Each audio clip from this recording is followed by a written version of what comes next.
Agatha's POV. Sa ilang linggo namin dito, ay nalilibang na ako sa pamamalengke at paglilinis sa bahay. Ngayon naman ay masaya kaming namimingwit kasama sina Mark at mga barkada niya. Agatha, pwede bang manligaw? Tanong ni Mark na tumabi sa akin. Sa ngayon, wag na muna Mark. Tapat na sagot ko. Kung hindi pa pwede ngayon, so pwede sa susunod na araw? Sabi niya at natawa ako. Masaya kaming lahat na nagkukentuhan na may mga dumating na mga lalaki na hindi namin namamalayan. Mukhang marami na kayong nahuli, sabi ng isa. Ako naman ay mabilis na yumuko at itinago ang aking mahabang buhok. Oo nga kuya, sige kunan ninyo, uuwi na kami. Halina Carlo, sabi ni Mark sabay inakay niya ako at mabilis kaming lumakad na iniwanan namin ng aming mga pinamingwit. Madali pala kayong kausap, sigaw ng isang lalaki at mabilis na kaming lumakad papalayo. Pero nalaglag ang aking buhok sa sombrero ko. Babae! Sigaw ng isa at mabilis na kaming tumakbo. Sa sobrang kabat hingal ko nahihirapan akong huminga. Mark, hindi ako makahinga. Naiiyak na sambit ko habang tumatakbo kami. Bro, pakibuhat si Agatha. Harangan ko sila. Sabi ni Mark na mabilis kumuha ng kahoy. Mark, may baril sila. Tumakbo na lang tayo. Sagot ng kanyang kaibigan at mabilis akong sumakay sa kanyang likuran. Hindi siya kasing tangkad at kasing laki ng katawan ni Drake, kaya hirap siyang tumakbo. Tulong! Malakas sa sigaw ko na lang, lalo nang malapit na kami sa bahayan. Agatha! Sigaw ni Deo na may kasamang matatangkad na lalaki at may mga dalang baril. Dapa! Sigaw ng kasama ni Deo, kaya mabilis kong ibinaba at sabay-sabay kaming dumapa. Nagkaroon na ng putukan at nagkagulo na sa baryo. Sumugod na rin ang mga taga-baryo at mabilis na umatras ang 4 na tulisan. Hindi ko dalang aking gamot, kaya nawalan na ako ng malay. Nagising ako at may nakayakap sa akin na lalaki, kaya bigla akong kinabahan at nanigas ang aking katawan. Love, sambit niya at boses ni Drake ang akin narinig, kaya iminulat ko ang aking mga mata.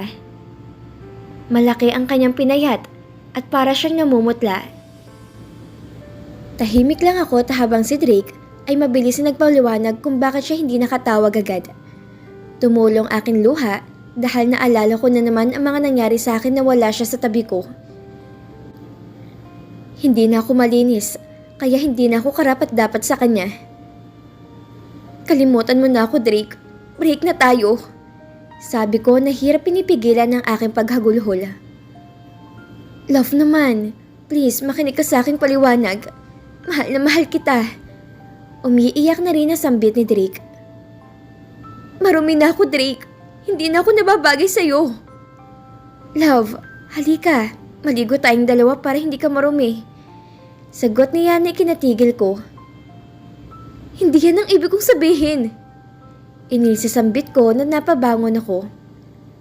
Love, ano man ang nangyari? Alam ko naman na hindi mo ginusto. Please love, hindi ko kaya makipaghiwalay ka sa akin. Sabi ni Drake na umiiyak na. Sorry Drake, hindi na kita mahal. Sabi ko na nahihirapan na sabihin ang huling salita na binitawan ko. Lumabas na ako sa kwarto, dala ang gamot ko at mabilis na nayakap si Daddy. Anak, tama na. May hirapan ka naman na huminga. Sabi ni Daddy, kaya inilagay ko ng akin inhaler sa aking mukha. Lumabas din si Drake at tumabi sa akin. Hinahalpas niya aking likuran habang gamit ko ang aking inhaler. Itay, bukas na bukas aalis na tayo dito. Delikado po kayo lalo na si senyorita at inay. Sabi niya at napairap ako sa kanya dahil bakit senyorita ang tawag niya sa akin, isa na akong dukha. Tay please, sumama na kayo sa akin. Delikado po kayo dito baka mapahamak mga kapatid ko. Sabi pa niya, inalis ko ang aking inhaler at nagsalita ako. Kapatid ko lang. Sabat ko at ibinalik din ang inhaler sa aking mukha. Napasimangot ako dahil ramdam ko na kinikiliti niya ako kaya siniko ko siya. Anong desisyon mo anak? Tanong ni Daddy sa akin. Hindi ako takot na babalikan nila ako. Mas takot ako kung may mangyari masama kay inay. Kung sasama kami sa'yo, saan kami titira? Agad na tanong ko. Sa bahay. Saang bahay? Tanong ni Daddy. Kung saan po nakatira ang mga Arevalo. Sagot ni Drake at pareho kami ni Daddy ang reaksyon. Huwag po kayo mag-alala. May mga hidden camera na doon at pinapanood ni Daddy at mga alagad ng batas ng lahat. Sisiguraduhin ko po na ligtas kayo. Sabi ni Drake. Drake, may gustong Arevalo na yun sa anak ko. Paano ako makakasiguro na ligtas ang anak ko kay Arevalo? Buhay ko pong ipapalit ko para walang mangyari masama sa kanya. Nagkatinginan kami ni Daddy at pumayag na ito. Tahimik kaming kumain ng hapunan at pagkatapos si inay ang naghugas habang ako naman inaligo na. Pagkatapos kong naligo ay nagpaalam na akong matulog dahil sinusulit ko mga araw na wala akong tulog noon. Hindi ako lumingon kay Drake. Desidido na ako na makipaghiwalay sa kanya. Sinarado ko mabuti ang pintuan at pinatay ko na ang ilaw. Humiga na ako at paglapat pa lang ng likod ko sa kama ay nakatulog na ako agad. Nagising na lang ako may nakayakap ulit sa akin at alam kong si Drake ito. Ipinikit ko na lang aking mga mata at natulog ulit. Kinabukasan ay nag-impake na kami ng ilan sa aming mga gamit. Konti lang ang dinala ko dahil mapupuno na ang sasakyan. Ang tindahan at bahay ay si Deo at ang asawa niya muna ang bahala. Habang kausap ni Drake si Deo, ay lumapit sa akin si Mark. Parang wala na ata akong pag-asa na manligaw sa susunod na araw dahil aalis ka na at bumalik na si Drake. Malungkot na sambit niya. Huwag kang mag-alala, break na kami ni Drake. Sagot ko at napangiwi siya. Naku, kawawa naman yung kaibigan ko. Hindi ko naman kaya na nag-break kayo dahil sa akin. Hindi kakayanin ng konsensya ko. Sagot niya na ikinalito ko. Mark, ano ba talaga? Natatawang tanong ko. Crush na crush kita, pero halatang mahal na mahal ka ni Drake. Tingnan mo kung makatingin sa atin parang gusto niya akong bitayin. Yakapin mo na lang ako Agatha para makaganti man lang ako sa pagkabasted ko. Sabi niya at napangiti akong niyakap siya. Mark, susunugin kita ng buhay. Sigaw ni Drake at mas hinigpitan ni Mark ang yakap sa akin. Nang papalapit na si Drake, ay agad siyang kumalas at mabilis na tumakbo. Bakit ka nagpayakap doon? Tanong ni Drake na siya naman ang yumakap sa akin na mas mahigpit. Para-paraan Drake. Drake's POV. Mabuti na lang at pinayagan ako ni Initay na tumabi kay Agatha. Habang mahimbing ang tulog niya, ay paulit-ulit kong hinalikan ang pilat sa kanyang pisngi. Break na tayo, but you'll always be my senyorita at nandito na ako para protektahan ka. Paano yan? Ayoko makipag-break sa'yo. Mahinang sambit ko at labi na ni Agatha ang aking hinalikan. Mahigpit ko siyang niyakap hanggang sa nakatulog ako. Kinabukasan ay asar na asar ako kay Mark. Kung hindi ko lang siya kaibigan, ay nasunto ko na siya. Nagpaliwanag na ako kagabi sa kanila kung bakit hindi ako nakatawag at nakauwi agad. Ipinakita ko na ang mga medical certificate ko. Pero ito pa, yakap-yakap pa rin siya ng girlfriend ko. Nang sumakay kami, mabilis akong tumabi sa kanya. Isang matinding cute na irap ang natanggap ko, kaya kinidatan ko naman si Agatha. Drake, umurong ka naman. Bakit mo ko iniipit? Masungit na reklamo ni Agatha. Sorry na love. Sagot ko, pero mas idinigit ko ang aking katawan sa kanya. Napahinga na lang siya na malalim at nakadungaw sa may bintana. Umusod na ang sasakyan. Hindi pa rin niya ako pinapansin. Love, baka magka-stiff-neck ka. Lingon din sa akin pag may time. Sabi ko at natawa si Itay. Oo nga naman anak, baka magka-stiff-neck ka. Palunokso ni Itay Kaya sumimangot lang ang sagot niya. Nasa kabundukan na kami at may himbing na ang tulog ng masungit kong girlfriend na may mga armadong lalaki ang humarang sa sakyan. Banggain mo! Utos ng isang tauhan ni Daddy sa driver. May mga babae, kawawa naman kung masagasaan. Sagot ng driver. Ihinto mo na lang, akong kakausap sa kanila. Sabat ni Itay. Tinakpan ko ang ulo ni Agatha ng damit ko at lumabas si Kuya. Commander, ang dating gobernador. Sigaw ng lalaki na dumungaw sa pinto. Isang matangkad na lalaki na may takip sa mukha.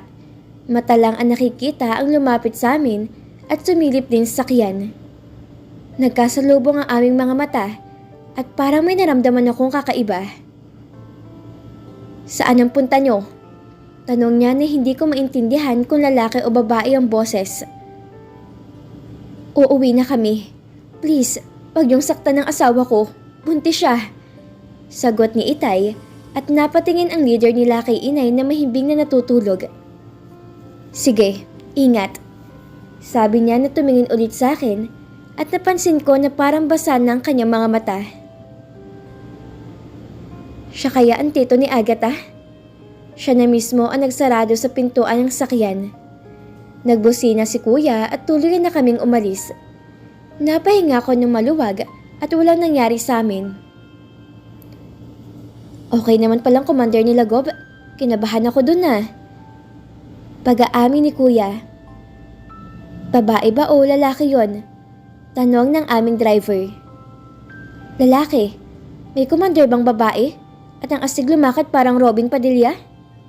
Sagot ng isa pang tauhan ni Daddy at nagtawanan na kami. Huminto kami sa isang kainan at ginising ko si Agatha. Love, kain na muna tayo. Gising ko sa kanya. Pagmulat ng kanyang mga mata ay irap naman ang natanggap ko. Love naman, wag ka namang irap ng irap sa akin. Mamaya hindi na babalik ang mga mata mo. Che? Inisasambit ni Agatha. Nailing na lang ako na unang lumabas. Si Itay ay tulak na ni Kuya sa kanyang wheelchair habang si Inay ay nakasunod na sa kanila.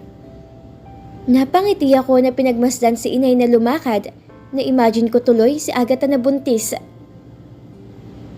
Agatha, pahawak na kamay? Hindi pwede. Sagot niyang mabilis akong nilampasan. Napailing na lang akong sumunod sa kanya. Kumain na kami at pagkatapos ay nakipagpalit ng tauhan ni Daddy sa driver para makapagpahinga naman to. Ilang oras ang nakalipas at nasa bayan na kami. Ramdam ko na hindi mapakali si Agatha. Bahala na kung magalit siya. Hinawakan ko ang kanyang kamay at sobrang lamig ito. Nandito lang ako, Agatha. Mahinang sambit ko. Hindi naman siya naggalit na mag-holding hands kami. Ilang saglit lang ay malapit na kami sa bahay. Drake, natatakot ako.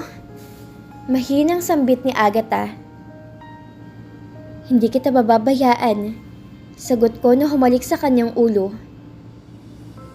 Kahit sina Itay at Inay ay may pag-aalinlangan na bumaba.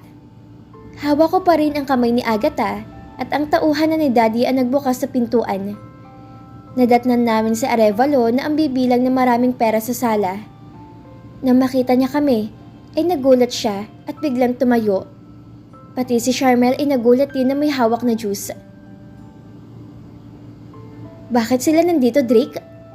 Agad na tanong ni Charmel. Dito sila titira. What? Bakit? Sabat ng kanyang ama. Bahay ko to at patitirahin ko ang sino mang gusto ko. Seryosong sagot ko. Pero isa na lang available na room. Sabi ni Charmel na tiningnan mula paa hanggang ulo si Agatha na may halong panguuyam. Sina Itay at Inay sa kwarto at si Agatha sa kwarto ko. What? I will my room to Agatha? Tayo na lang sa kwarto mo. Bakit ka makikitabi sa babae na may skandal? Bulalas nito. Namula ang mukha ni Itay habang sa Arevalo ay nakangiti na nakatingin palipat-lipat kay Inay at Senyorita. Charmel, boyfriend naman niyang kasama niya sa video. Ano masama doon? Ikaw wala kang skandal, pero iba-ibang lalaki naman ang sinisipingan mo. Isa kang makating babae. Inisasagot ko sabay inakay ang mahal ko at inutusan ko si kuya na dalhin si Itay at Inay sa kanila magiging kwarto. Nang nasa kwarto na kami, ay humagulhol sa iyak ang mahal ko. Niyakap ko siya na mahigpit at hinaplos ang kanyang likuran. Ilang saglit ay naramdaman ko na pagyakap niya sa akin. Tama na love. Mahinang sambit ko at inakay si Agatha sa aking kama at dahan-dahan na pinahiga. Hindi ako bumitaw sa pagkakayakap at nakapatong ako sa ibabaw ng kanyang katawan. Humihikbi pa rin siya kaya inangat ko ng bahagya ang aking katawan, kasunod na may init na paghalik ko sa kanyang labi. Hindi man niya tinugon ng halik ko, pero hinayaan ni Agatha kong halikan siya hanggang sa nag-init na ako. Ang halik ko'y pababa na kaya mabilis kong itinaas ang kanyang damit at masuyo siyang hinalikan. Agatha's POV. Mas masahol pa ako na nasampal ako sa sinabi sa akin ni Charmel. Kahit pinagtanggol ako ni Drake, ay damang-dama ko pa rin ang sakit. Pagpasok namin sa kanyang kwarto, ay pinahiga niya ako sa kanyang kama. I know what he's doing, hanggang sa natauhan ako. Drake, no! Sambit ko na umiiyak. Tama na si Enzo pinagbigyan ko ng aking sarili. Ayokong darating ang panahon na magsawa sa akin si Drake at mapunta na naman ako sa ibang lalaki. Kailangan ko makausap si Enzo pag nagkamali na siya. I'm sorry love, na-miss lang kita. Sabi ni Drake na ibinaba ng aking damit. Pagkatapos ay umalis siya sa aking ibabaw at hinalikan ng aking buhok. Gusto mo bang maligo? Tanong ni Drake na hinahaplos ng aking buhok. Bakit mo ako pinapaligo? Mabaho na ba ako? Inis sa tanong ko at napangiti siya. Hindi. Gusto ko lang na gumaan ang pakiramdam mo. Ibalik mo na ako sa bahay ni Inay. Drake, hindi ko kayang tumira dito. Sabay tayong babalik doon, mahal. Here, may papakita ko sa'yo. Sabi ni Drake na inilabas ang kanyang telepono. Ang lahat ng parte ng bahay maliban sa mga kwarto ay nakikita, kaya dinig na dinig namin ang pag-uusap na mag-ama. At dito na po nagtatapos ang kabanata ng ating kwento. Muli niyo po akong samahan sa mga susunod na kabanata na ibabahagi ko sa inyo. Maraming salamat po at ingat po tayong lahat.